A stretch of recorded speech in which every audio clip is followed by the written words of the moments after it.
Pourquoi une consolidation aujourd'hui est nécessaire? C'est parce qu'aujourd'hui on est dans une spirale déflationniste. C'est-à-dire qu'aujourd'hui on a vu les prix sont les plus bas d'Europe, voire du monde, dans le mobile, avec l'émergence de Free sur le marché mobile. Et puis depuis quelques jours, depuis la nouvelle offre sur l'Internet fixe de Martin Bouygues, on constate en fait une offre qui est quasiment une des moins chères du monde. Je rappelle qu'on est à 19,90 pour une offre triple play, alors qu'aux États-Unis par exemple on est à plus de 80 $. La fusion en fait numéricable SFR aurait très peu d'impact sur le marché, à la fois pour le consommateur et à la fois en termes de concurrence. Pourquoi? Parce qu'en fait on est dans un marché très concurrentiel et on aurait toujours 4 gros acteurs qui font des offres aujourd'hui qui sont quand même très agressives. Donc ce rapprochement-là a quasiment pas d'impact.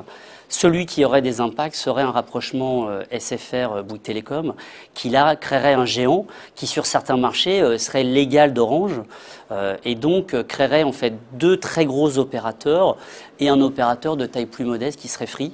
Donc là on aurait un impact à la fois en termes de concurrence et à la fois peut-être en termes tarifaires.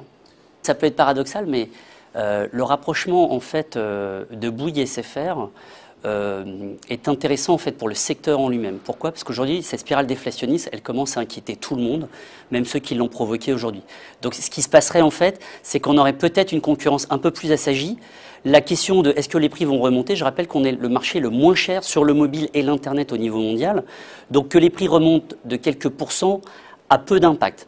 L'autre avantage, c'est qu'il permettrait de relancer l'investissement pour tout le monde dans la fibre optique, qui est quand même un sujet qui est un peu à l'arrêt, et puis favoriserait des investissements dans la 4G et puis plus tard dans la 5G.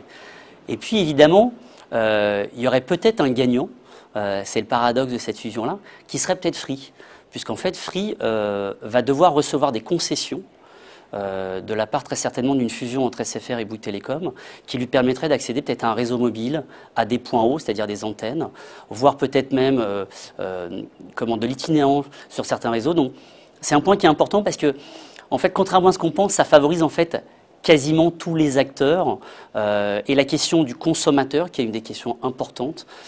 Cette question-là, elle ne peut pas être éludée, mais aujourd'hui on a les tarifs les plus bas et il y a des moyens de les encadrer, donc on peut encadrer les tarifs. Donc aujourd'hui, ce scénario-là, il est plutôt gagnant pour tout le monde. On pourrait imaginer que le consommateur aurait à gagner dans les deux fusions. Dans la première, entre numéricable et SFR, on peut imaginer l'émergence d'offres avec de la fibre optique, des tarifs assez agressifs et des nouveaux services. Dans une fusion SFR Bouygues Telecom, on pourrait également imaginer des nouveaux services et puis de l'investissement dans des nouvelles boxes ou des nouveaux services fibre optique ou mobile. Donc chacun peut avoir un intérêt assez important en réalité pour le consommateur. Je rappelle que Bouygues Telecom est un des premiers innovateurs dans le mobile. C'est lui qui avait lancé les offres 4P, qui réunissent en fait l'Internet et le mobile. On peut imaginer demain des nouveaux services qui vont un peu plus loin autour de la domotique, autour de la maison, autour de la voiture, etc.